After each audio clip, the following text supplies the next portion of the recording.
Hey, Dr. Mandolin here today with some really powerful information on plants. Yes, part of the topics and information we'll be talking about at my class in my kitchen. This is the messiest corner you're gonna see here. But we have a grinder just for seeds and plants and some Silybin, milk thistle seed. You know how milk thistle seed works? You might have heard of this idea that we're seeing more and more in science. It was something I had been taught 20 years ago.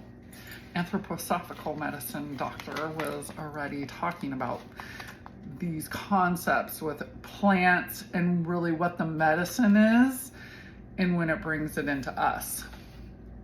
Vitamin C is a great example. I'll just kind of give you a little hint there.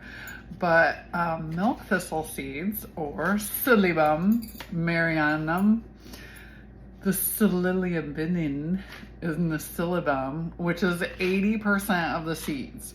Not too many chemical compounds do we take a plant and go, oh, this is 80% the active ingredient. Like, that's pretty potent.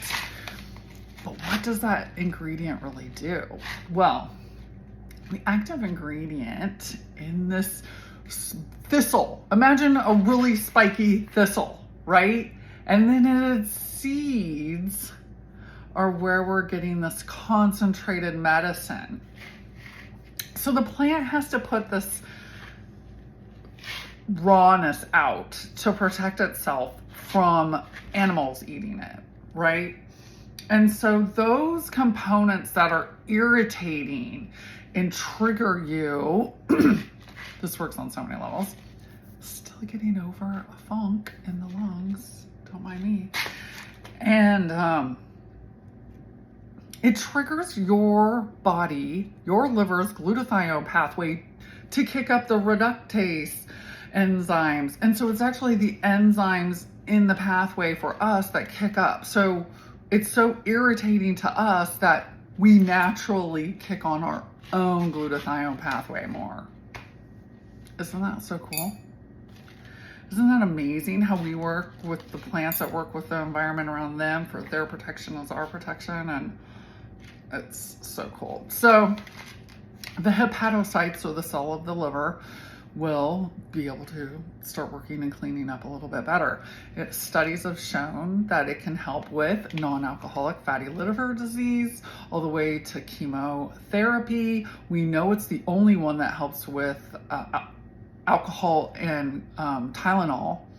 So all of those, really important. Bring it on before, after, during, in between, doesn't matter. Especially with overdose. It's one of the few things that is on IV up at our huge hospital, Oregon Health and Science University, to help those who have mushroom overdoses. So it's really helpful for all kinds of stuff. And that would be your poisonous mushrooms, not your psilocybins and good edible mushrooms that are plenty of in the forest too, not to help you be poorly absorbed though. That's the sad thing about Silybum. And tinctures will definitely help bring it out. But the latest little bonus here is that phosphatidylcholine combined will make it bioavailability even that much better.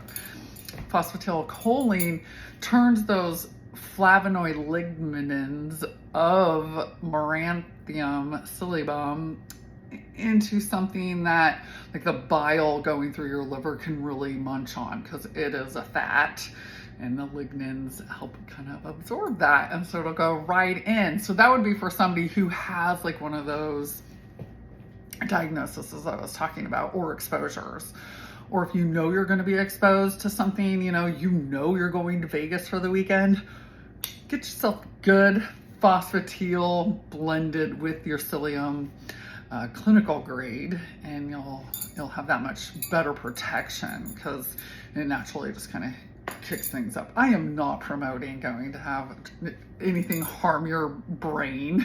We don't need any more of that, and that's essentially what alcohol does, right? So a grinder that you use somewhere else other than coffee, just for all of your seeds, and you can essentially use that to cook with, even make tea with for a very light amount, but that worked well for my kid. At least get it in them, get their body used to these different herbs, and these herbs talking to our bodies. You know, there's so much more energetically even that these guys will do to us. Internally with a tincture would work a little bit better because they're hard seeds and roots. You kind of usually have to have a tincture with, you know, shredding it up, grinding it up, so there's a lot of surface area and they can get in there and do its magic. So if you like that, you want to have more conversations like that in my kitchen and you're local, let me know. If you're not local, I'm going to be putting out a little video kind of going over all of these amazing concepts that we'll be discussing, and I'll do it afterwards because, you know, the magic of a group always brings on some more things that I might be like, oh my God, I have to add that into the online class. So look for that, and hope this helps you get more comfortable playing around with some herbs in your kitchen. All right, peace and love, Dr. Mandolin. Take care.